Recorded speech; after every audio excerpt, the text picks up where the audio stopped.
Hi, everybody, and welcome to Beginner Embroidery on Garments. I am Emily Hall, your host today, and our presenter is BERNINA Digital Educator, Haley Grzych. Hi, Haley.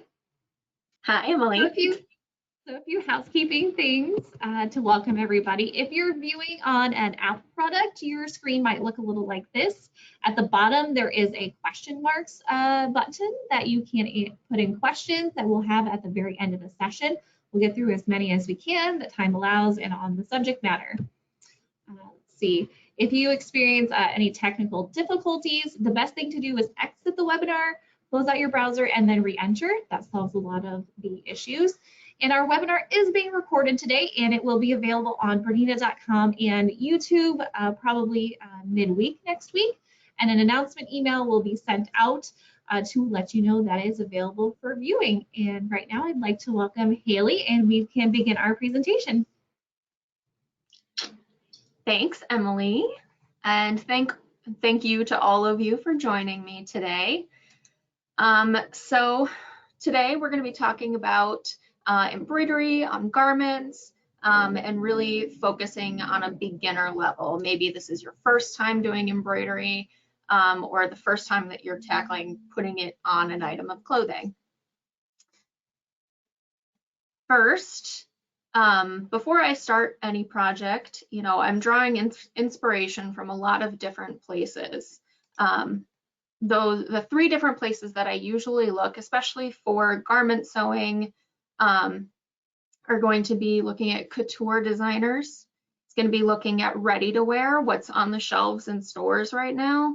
And then I always look at artisans, out there that are doing this, more as textile art. I like to draw a lot of inspiration from that as well. So in the terms of couture embroidery, the first thing that I want to talk about is this dress that Taylor Swift wore at the Grammys this year because it is so stunning.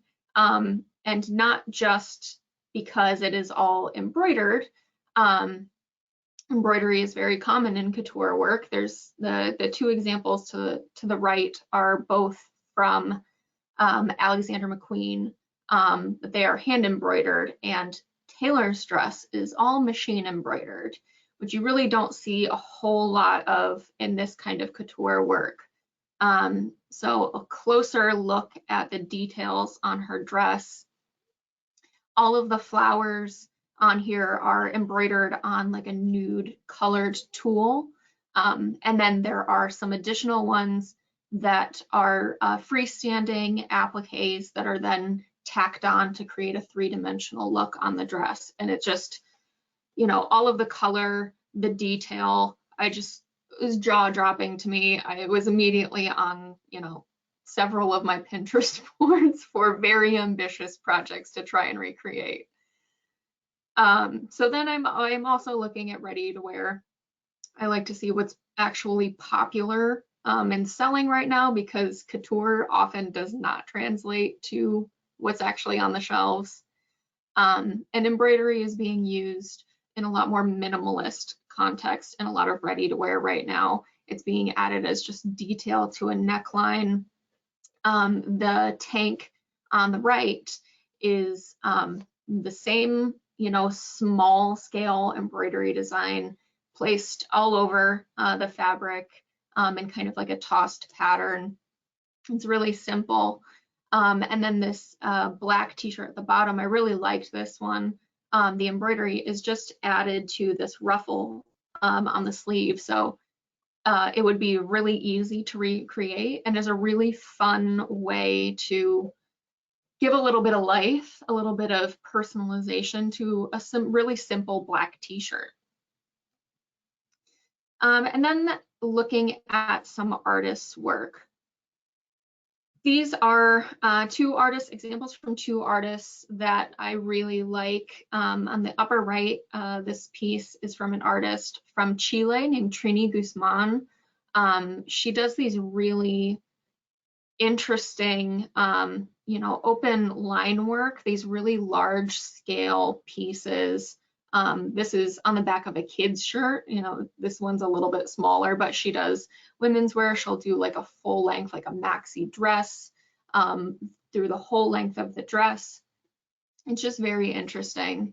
And then this other artist, Tessa Perlow, I added the Instagram handles for these two artists if you want to follow their work. I realized that on my sewing project inspiration Pinterest boards, or specifically embroidery inspiration, I had a lot of things that were all from this artist, and I didn't even realize it to begin with. I really like her style. This is clearly hand embroidered. You can really tell the thickness of the threads and the way that they're overlapping, and things can really only be done by hand. But I love her florals. They're like almost three-dimensional. They're really beautiful. And both of these pieces would be things that you could, do your own version of, that you could take on and personalize for yourself. So like the tank, you could take like True Bias's Ogden cami. I love that pattern. It's really simple. I have several of them in my wardrobe. And just add some embroidery along that neckline along the side. The sweatshirt, you could probably apply embroidery like that to a ready-to-wear item, but that would be really best done on an item you're making yourself. That raglan style sweatshirt, because you can see she has that embroidery spanning the front piece of the shirt and up across that raglan seam onto the shoulder. And if you were assembling the sweatshirt yourself, you could, sew that seam in and embroider it and then finish constructing the garment. It would be a little bit trickier on a ready-to-wear item, but these are just a few items of inspiration. You can tell I really like florals. Everybody has their own taste. Find what you like. Often you'll find, some trends in a lot of the pieces that your attention is drawn to. So we have an idea kind of brewing, and let's talk about what we need to take that idea and turn it into something tangible. So let's talk about supplies. I'm going to break this down into 4 different categories. We need to talk about fabric. We need to talk about stabilizer. That is the foundation of your embroidery, and it is very important. We need to talk about threads, and finally, we can talk about the design itself. So, fabric. Across the board, particularly, garments, fabric is going to be either a woven or a knit. Those are really the 2 ways that you can create a fabric. And each of those things, they wear a little bit differently. Wovens are more crisp. They're going to be more structured. They're a little less forgiving on the body. Knits drape really well. They're more conforming. Oftentimes there's negative ease in a knit garment so that it is, hugging the body more so than a woven project, which is probably has a lot more positive ease and is floating a little bit more away from the body. So the structure of those 2 fabrics are going to come into play in how we embroider them, because a woven is going to inherently have a lot more structure to it to hold those stitches than knits do. Not to say that you can't embroider on knit. There's a lot you can do with that. The other thing that we need to consider is the weight of your fabric. Really lightweight fabrics are going to best suit different kinds of embroidery designs than a heavyweight fabric will. So think of like a really lightweight lawn, like a cotton lawn, or even a really soft, light, buttery jersey. Embroidering on that is going to, the embroidery on that is going to carry a lot differently than embroidering on like the back of a denim jacket. So consider the weight of your fabric when you're planning out your embroidery project. Next, stabilizer. If you are new to embroidery, stabilizer is probably a whole new world for you. I know before I joined the BERNINA team, I had never really done much with embroidery. I didn't know a single thing about stabilizer. Now that I have really dived headfirst into all of this work, stabilizer has become a very important tool in my sewing room. So what does stabilizer do? Why do we need it? It's going to add strength, structure, and stability to your embroidery. So it's going to add some body to the fabric, which is carrying all of these, additional decorative stitches. It's going to add structure to that so that it holds up, and that stability is going to make sure that that embroidery design holds up and looks nice as you're washing this garment and getting lots of love and use out of it. So choosing the right stabilizer for that fabric that you're using is very important. Different types of stabilizer. This is where we're going to start getting into some nitty-gritty. Stabilizer can generally be categorized in three categories. We have cutaway, tearaway, and washaway. They're classified by how they're removed from the fabric. Cutaway, you're going to need scissors, and it's going to remain in your fabric or in your embroidery. That's where it lives. Tearaway, you can remove it really close to the stitching. The stitching is going to like perforate that stabilizer, and you can rip right close to it. And tearaway stabilizer left behind the embroidery will eventually wash and work its way loose. It's not designed to live there forever, but it will stay there for a decent amount of time. And then washaway can be removed with just a little bit of warm water. So your project, you can rinse straight under the faucet with warm water to remove it, or if you are just working on a small section, you can use like a damp Q-tip and just get the stabilizer wet where you need to remove it, and it comes out really easily. We're going to use cutaway stabilizer. Cutaway stabilizer is the most foolproof option. Tearaway can be a little bit temperamental. It needs the right project for that stabilizer. Washaway, again, you really need the right project for that. Cutaway is almost always the right choice for you, and because there's a lot of different kinds of it, and because it's going to live with your embroidery for its lifetime.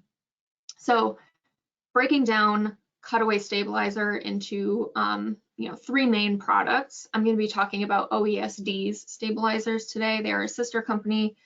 They are our favorite products at Bernina. This is what I use, and it's always reliable for me. They're high quality products. This is what I like to use. So Fusible Woven, if you are a garment sewer, you already know what this is. It is a woven fabric with fusible adhesive on one side. It can be added to fabric with or without embroidery to add a little bit more structure and body to it. It is a lighter weight stabilizer. It's not the most heavy duty of the bunch that we have here. And there are a lot of manufacturers that make different versions of this product. Pellon Shape Flex is a really common one. This is what I would say is the most comparable to that, but OESD's Fusible Woven, I believe, is a little bit stiffer than Shape Flex, adds just a little bit more structure.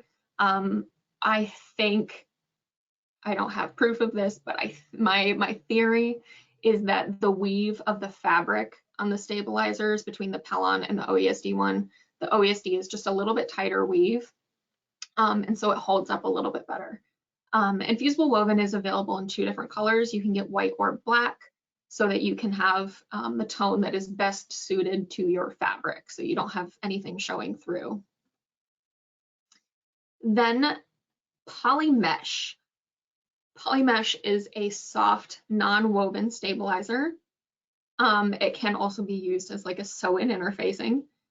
It's like a light to medium weight stabilizer and is really soft to the touch, but because of the way it is bonded, it's very strong. So it really holds up well for your embroidery projects. And what's left on the inside of your garment is still pretty soft to the touch. Poly mesh is super versatile. When in doubt, this is a really good choice for a lot of embroidery. I go through a lot of poly mesh. And poly mesh comes in a couple different versions, which is great. It comes in these 3 different colors. You can see white, beige, and black, again, to best suit the fabric that you're working on. And I love the addition of a beige, because then if you're working on something that's a little bit more sheer, that, you know, more nude, you know, so you're not going to have a stark white showing through or deep black. It's going to disappear a little bit better behind a sheer fabric. There is also a fusible poly mesh if fusing is more helpful to the project that you're working on. And finally, we have medium and heavyweight cutaway. I put these 2 together because they are very similar to the touch. They're just different weights. So these are more traditional feeling stabilizer. They're that like kind of paper-like material. And your medium weight is going to be really great for a little bit heavier, stable, a really nice stable knit or lightweight denim. And this is who you want to tap in if you're working on a medium to heavy density design. Some embroidery designs end up with tons of stitches and are more fill than outline. This is when you want to start looking at the medium and heavyweight cutaway stabilizers. Heavyweight, very similar to the medium, but that's going to be the one you use with, you know, denim, with sweatshirts, with heavyweight knits. And this is the best choice for, you know, particularly dense embroidery designs. You've probably seen these if you've purchased like a ready-to-wear sweatshirt that has embroidery on it. You'll see that kind of paper backing on the inside. It feels very stiff straight off the roll, but it softens up quite a bit as you wash it. There is an additional kind of version of the medium weight cutaway, and that is a stable stick version. So stable stick is it is a medium weight stabilizer, cutaway stabilizer that has like a sticker-like adhesive on one side with a glossy paper backing. And so you can hoop just that stabilizer, nothing else but stabilizer, score the paper backing inside the hoop, and remove that backing to expose a sticky top side. So if you have a project that you can't quite get hooped right, you can just stick it on top of the stabilizer rather than trying to fit it in under the hoop and stitch it out that way. Stable stick, there's a tearaway version as well. Stable stick is a very cool stabilizer, and it is really helpful for those projects that need it. It's one of those, it seems a little bit specialty, but when it's the right thing, it is the only thing. All right, it's a lot of information on stabilizer. Let's look at 2 other items that they kind of fall into the stabilizer category, but I think they're very important to mention when we're talking about stitching on garments. And those are, first, a topping.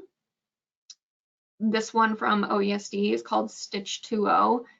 Topping is a clear, super thin film. It is a wash-away product, and you, as the name implies, put it on the top side of your fabric before you stitch it. So this is used with fabrics that have any sort of pile or nap to them. So think like a velour, think corduroy, or even like faux furs. Topping you want to pull in here because it creates a barrier between your embroidery thread and the fabric itself. So a lot of the time without a topping, if you're stitching directly on a fabric with a pile, your threads, your stitches are going to sink into the pile on the fabric, or the fibers of the pile are going to kind of pop up through your embroidery threads. And so by putting this between the two, you prevent that from happening. And Stitch 2.0 is really great in particular because it is clear, but it has like a matte finish to it. It's not sticky at all. And so it's not going to stick to your presser foot or anything as it's moving under the foot. The other thing I want to talk about is the gentle touch backing. This is a really soft fabric, almost plush fabric with fusible on one side, and you fuse it onto the back side of your embroidery, so like on the inside of your garment. It's really great for embroidery that's anywhere that might rub the skin a little bit too much, for kids' clothes, or really anybody that has trouble with sensory processing things. If you're sensitive to textiles on your skin, gentle touch is really, really great. It covers up all of those rough ends of your embroidery threads. Okay, now we're done with stabilizer. Let's talk about thread. There are as many embroidery threads out there as there are, you know, for your typical sewing. There's pretty much, if you could just regularly sew with it, you could use it for embroidery. But I prefer to only use either a poly embroidery thread or cotton. I like using Isacord for my embroidery, or Metler Poly Sheen. Those are great ones to try out. A poly embroidery thread is going to be high shine. It's really strong, and it's going to produce very little lint in your machine. And the result is going to be that super shiny, satiny finish that you see on a lot of mass-produced embroidered goods, which may or may not be a look that you're interested in. If it's not, then you can try cotton. Cotton is going to give you a matte finish. It's not quite as strong as using poly, not to say that it isn't strong. It's not quite poly level.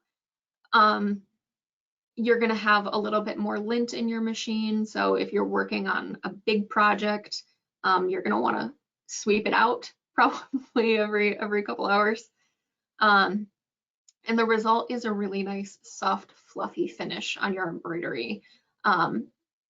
Using cotton is going to give you a result that looks more similar to hand embroidered goods. So the difference between the two really boils down to personal taste and what you're looking for on your project. Both are great choices, and each has their place in your sewing room. I also wanted to touch on bobbin thread. I forgot to mention this in our session this morning. There is specialty bobbin thread for embroidery. It is going to be a really fine, really lightweight polyester thread. It's usually a 60 weight or finer. And it usually only comes in either white or black. Using a specialty bobbin thread is a great choice. They're designed to be strong. They're designed to have a texture that grabs on to that upper thread and helps pull it to the back side a little bit better, because that's what you want with machine embroidery. You don't want a perfectly balanced stitch. You want your top thread being pulled back a little bit. If you're just starting out, you absolutely don't need to buy a special bobbin thread for this, but you do want to use a polyester. You want to use something that's really strong, and you can use something white, black, or a thread that matches your fabric. It's really up to you, but I do recommend poly in the bobbin for embroidery.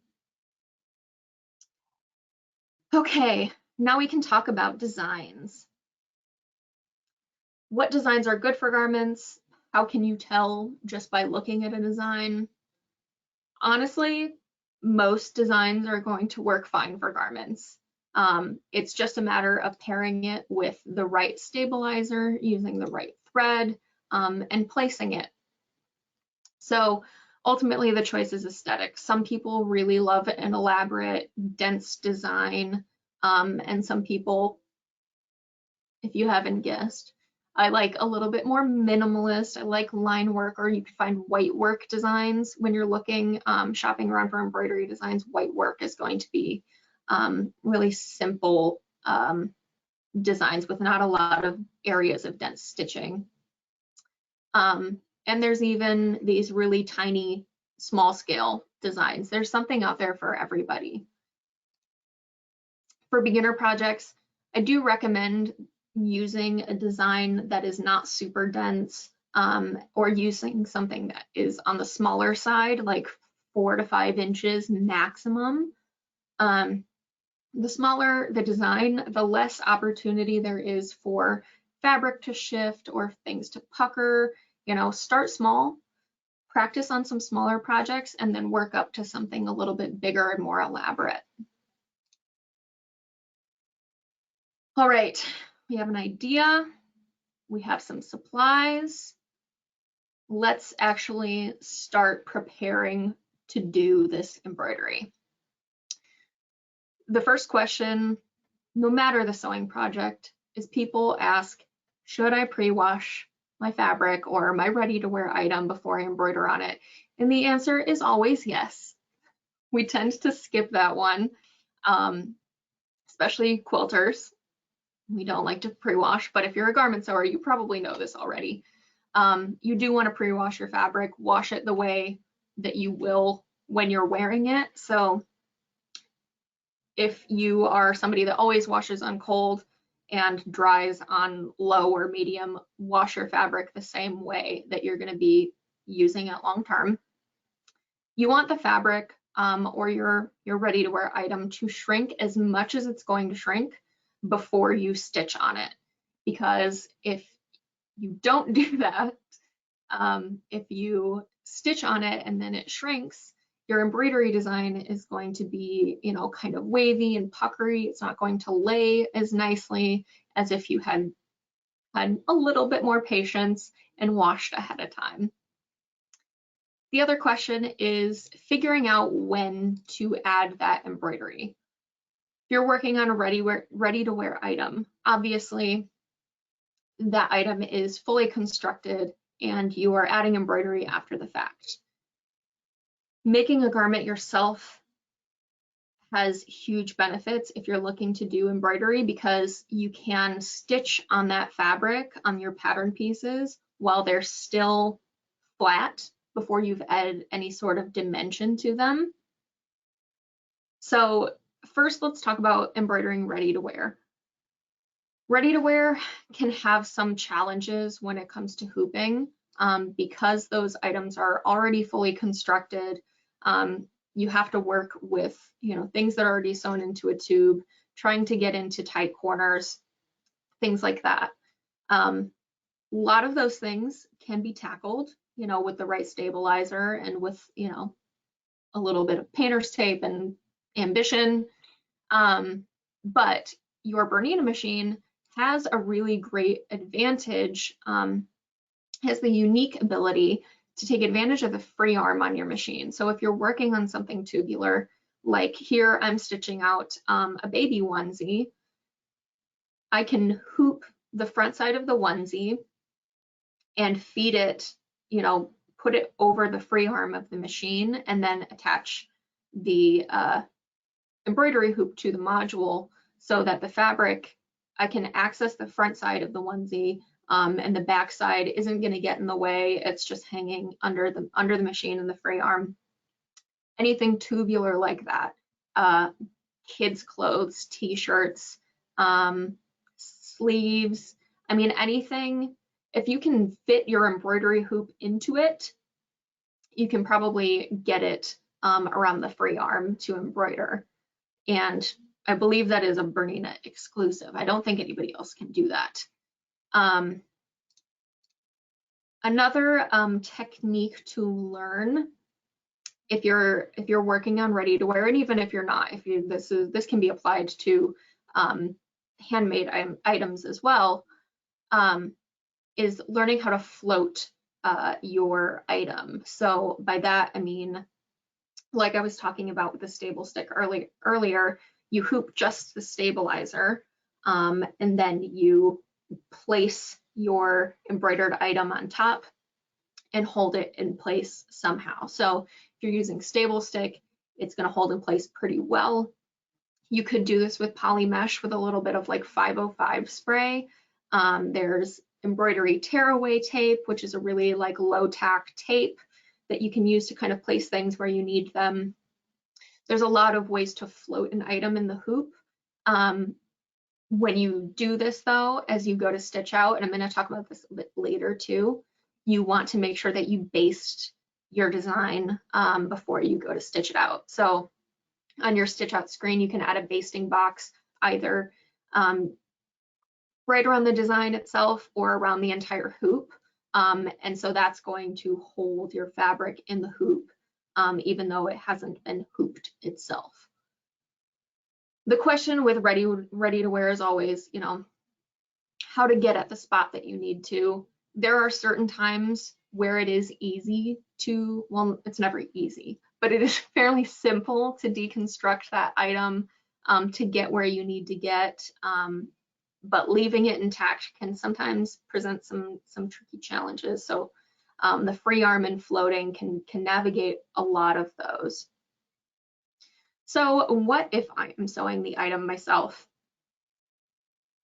The first tip I will give you is to make a muslin. I know. Sometimes it's hard. It's another one that we tend to skip over. But if you are investing the time to make this item and embroider it and customize it, take the time to make the muslin. So when you do that, not only can you check the fit of your pattern, but you can test placement for your embroidery design. I'm going to talk about that in a minute. We're going to get into placement, but you can actually wear the muslin or use a mannequin, whatever you feel like doing, and try out some different spots for it and find, you know, maybe this is better, you know, a ½ inch this way or this way. Sometimes that can make or break, you know, the final look. And it's really tricky to figure that out without making a muslin. Then, like I mentioned earlier, embroidering your fabric before you're assembling the project or in the middle of assembly. So you can add embroidery before you put your darts in, before you're adding pleats, all of those three-dimensional structural techniques. You could add the embroidery first so that you have access to the fabric when it is completely flat. And if you are embroidering at this point, I recommend giving yourself a little bit of wiggle room. Give yourself some grace. As you're cutting out your pattern pieces, I suggest adding just a hair to your seam allowances around anywhere where you're going to be doing embroidery. When you embroider on fabric, and quilters out there, you'll know, when you embroider or stitch or quilt on fabric, it's going to shrink in a little bit.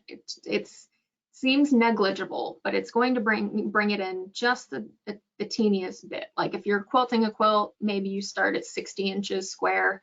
By the time you're done quilting it, it may only be 59.5. You know, so it's a little bit, but with the precision of garment sewing and fit, sometimes that makes a big difference. So add, you know, maybe 1/16 and 1/8 of an inch to those seam allowances, and mark out with a fabric marker where the original seam allowance was, even the seam line, just for your own reference as you're placing things. Then when you're done embroidering, you can go back and reference with your original pattern piece and grade those seam allowances if you need to. It can save you a pretty big headache in the long run, just giving yourself that little extra wiggle room. Okay, so let's now take a look at placing your design. Placement is very important, especially something that's going on your body. You may want it, you know, in a very specific spot. Maybe you have a general idea. Taking a look at placement and the best ways to execute that, how to do it successfully, are going to set you up for success. So first thing I recommend doing is making a template for your design. You can print one out. You can print with software. I'm going to show you guys how to do that. Or you could just sketch it out. So if you're working with a design that is pretty geometric, if it's just a circle or, you know, a longer border, like rectangular piece, you could just use scrap paper according to the measurements of the design. When you buy the design, it gives you the exact measurements of it. But if you're working with some different curves, it's best to, you know, try and either print it out or get it as close to the design as possible. Like this one that I chose for the shirt that I'm going to show you guys.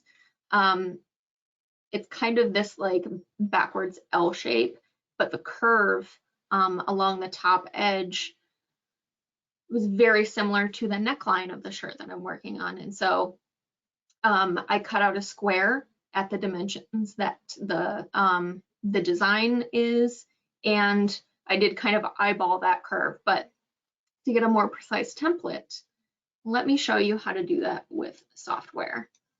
So let me share my screen quickly. Okay, so I have my design opened up here in the BERNINA Embroidery Software Designer Plus. I'm using V8. V9 is coming out this fall. Talk to your dealer if you're interested in embroidery software. So I opened up the ART file for my design. When you purchase a design collection or an individual design, at least from OESD, you can download any file format of that embroidery design. So if you are working on a Janome machine, you can get the JEF file. You can get whatever your machine's file type is, and it does also include the ART file, which is a more editable version of the design. So I'm going to open up the ART file. I have placed the design in the midi hoop because that's the hoop I'm going to use. Technically, this design fits in a large oval, but when it comes to placing this design, I wanted to give myself just a little bit of wiggle room on either side in case I need to rotate anything. And the midi hoop gives me just that little extra margin. And then you can just go and print this design. So you'll go your print, you can send it right to your printer. I'm going to send mine to a PDF so that I can show you guys how it is that it prints. And let me pull up that PDF for you. Of course, I don't have it open.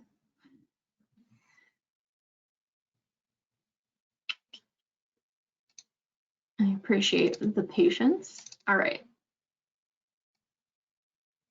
Here it is. Share screen.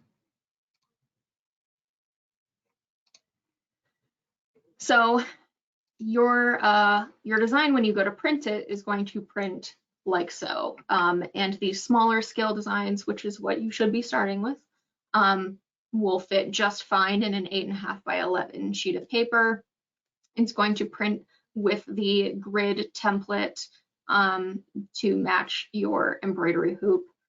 This one prints with the large oval template because that's the recommended hoop for this design, regardless of what I've chosen to use.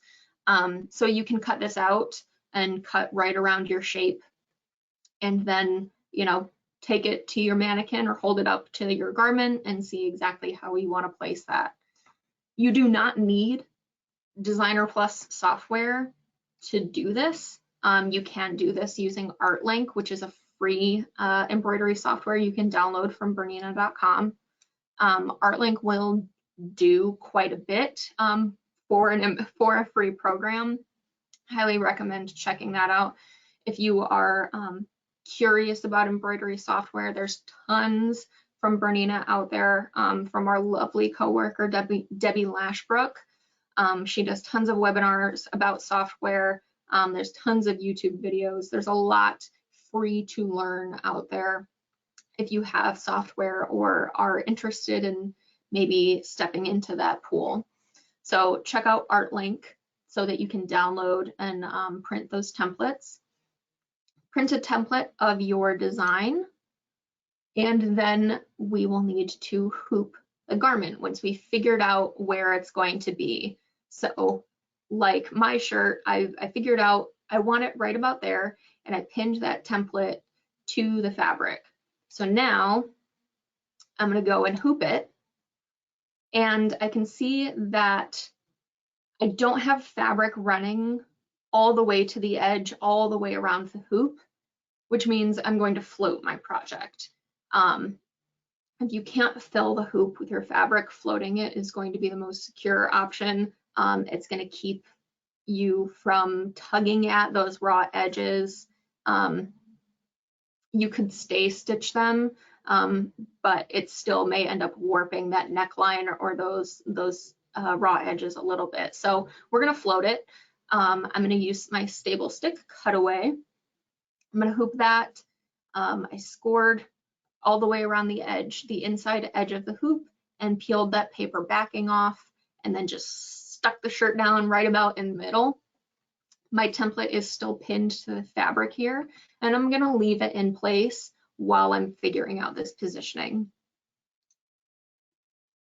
So now I'm going to use pinpoint placement to place my design. So I'm working on my B790 Plus. When you open up pinpoint placement, you have two different options on how to place this design. So the first one is going to be using a grid.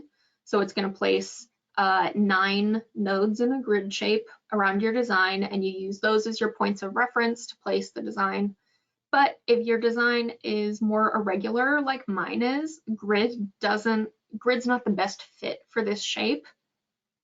And I want to really make sure that that top curve is lining up with the neckline on my shirt. I'm going to use the second option to use my own reference points. So with that selected, I can click anywhere on this design, on an edge, in the middle, wherever I want, and that's going to be my reference point. So I'm going to start at that top kind of corner of the design, and I'm going to use those multi-function knobs to move the design to line up with the corresponding spot on my template. So I had ended up having to move it, left and up a little bit. And once everything was lined up exactly where I wanted it, I hit set. So now I'm going to choose my secondary point. And again, following that neckline, I'm going to choose a point kind of along the middle towards the end of the design and line that up, making sure to stay about 1/4 of an inch from the seam line, which I marked out. You can see those markings really lightly with a blue pen on my fabric. So again, multi-function knobs, I'm going to turn those, and my design is going to pivot. It's going to kind of swing on a hinge out to line up where I want it to, following the neckline of my shirt. And I'll hit set. And with those two points locked for my positioning, I know everything is going to stitch out exactly where I want it. Which leads to the most exciting part. We get to actually stitch out the design. Before we get going, I mentioned earlier specifically with floating, but you can apply this to any design. It doesn't have to only be when you're floating an object. If you're using any sort of fabric that is a little bit slinky or lightweight and knit, anything you're really worried about shifting, a basting box is going to be really helpful. Again, you have two options. You can have it go just around your design. That's going to be the most stable. Or you can have that basting box go around the perimeter, the inner perimeter of your embroidery hoop. I activated that before I started stitching out. And then when we are actually sewing out the design, you want to keep an eye on your machine speed. We tend to go pedal to the metal, a lot of us, some of us. And when you're doing embroidery, there are cases where like you can totally just go for it, put it on full speed, throw on the rabbit mode, and be fine. If you're working with a cotton thread, if you're working with anything that might be a little bit temperamental, try lowering the machine speed. You'll end up with the more consistent stitches, more even stitches when you're working with a little bit more patience at a slow speed. And just go ahead and stitch your design out. Finishing touches, when you are all done, you can remove any excess stabilizer. Excuse me. Using a cutaway, you want to trim that, you know, a quarter to half an inch away from your embroidery design. You can leave a little bit in there. It's going to help give that design some structure as you're wearing it and washing it. You'll want to press your embroidery with a press cloth. There are specialty press cloths out there. OESD makes a great one, but you could also use a really nice fluffy towel. You want to place your embroidery right side down and press from the back side with just a little bit of steam. Putting the pretty side, the right side of your embroidery against something fluffy is going to keep those stitches from getting, you know, smashed down against your iron. It's going to really help the embroidery pop. And then go ahead and finish constructing your garment. When it's all done, wash and wear and love as desired. So that's a quick 45-minute quick overview of just some basics to get you started on with embroidering on garments. Again, you know, this is something that I'm very interested in working on right now. We do have a sew along coming up this fall on weallsew.com on the Bernina blog. I'm going to make a shirt and embroider it. So if you are a beginner with embroidery, if you're a beginner with garment sewing, this is going to be a great sew along for you to join in on. And Emily, if you want to join me back here, we can chat a little bit and see if there's any questions. Well, you did such a great job. We don't have any questions unless if anybody wants to think of anything right now. Haley, if you want to put up your contact information on the screen. So if anybody decides to, you know, tackle their first embroidery project this weekend and you get stuck, here's Haley's information. She can get back to you if you need help with anything, with needles or stabilizer, or maybe some design choices. We're excited to see what you guys can create with embroidering on garments. I know my sweater is a little bare, so it looks like I might need to adventure into that this weekend. So thank you all for joining us today. And the webinar was recorded, so it'll be up on YouTube and bernina.com next week. I'll send out an announcement email that it's ready so you guys can view. And oh, I have one question pop in. Okay, do you use polyester thread when using cotton thread for embroidery? I think it's do you prefer to use polyester thread when Diane? Bobbin thread. There we go, bobbin. Okay, do you use polyester bobbin thread when using cotton thread on the top? I do. I don't know that there is a right or wrong way. Generally speaking, with sewing things, I don't believe there is a right or wrong way to do a lot of stuff. It boils down to personal preference. I like knowing, I like trusting the stability of poly. And sometimes I want, you know, the finish of cotton, but I still need a little bit of structure in there. If I'm doing embroidery with cotton, sometimes I will opt for like a 40 weight as opposed to, you know, the 50 weight that I'm usually piecing with. Even sometimes a 28 weight you can get away with depending on the design. But using a little bit heavier cotton compensates for the fiber itself not quite being as strong as poly. And truthfully, the difference in the strength is minimal. You really are not going to notice a huge difference. If you do, the difference is going to be, you know, you may have a thread break in the middle of stitching something out. Once the item is done, it's going to be fine. It's really not under that much duress, you know? So yeah, I think it's totally fine to use poly with cotton on top. Sure. Okay, let's see what else. Can you use 12 weight cotton for light designs? I don't advise doing that. And again, I don't want to say you can't do that.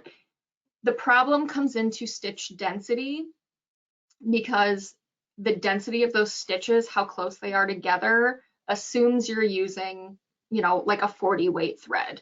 And so when you put something really thick in there, it can get really bulky and really dense real quick. It depends on the design. It depends on the length of those stitches.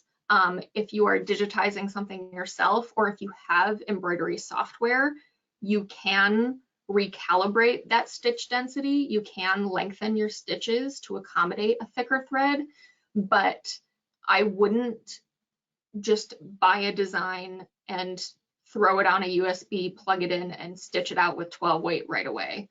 I think 28 you can get away with a little bit, but 12 is going to be tricky. Okay. It's going to be tricky. And let's see, we have one question about poly mesh, whether it is fusible or not. Does it shrink when it's pressed?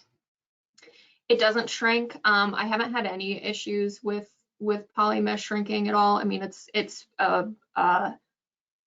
non-woven bonded fiber, you know, polyester. So, you know, it's essentially plastic. It's really not going to shrink a whole lot, Okay. if at all. That's all the questions we have for today. So once again, thank you everybody for joining us, and thank you, Miss Haley, for the wonderful presentation on embroidery on garments. Thank you everybody, and see you next time. Bye.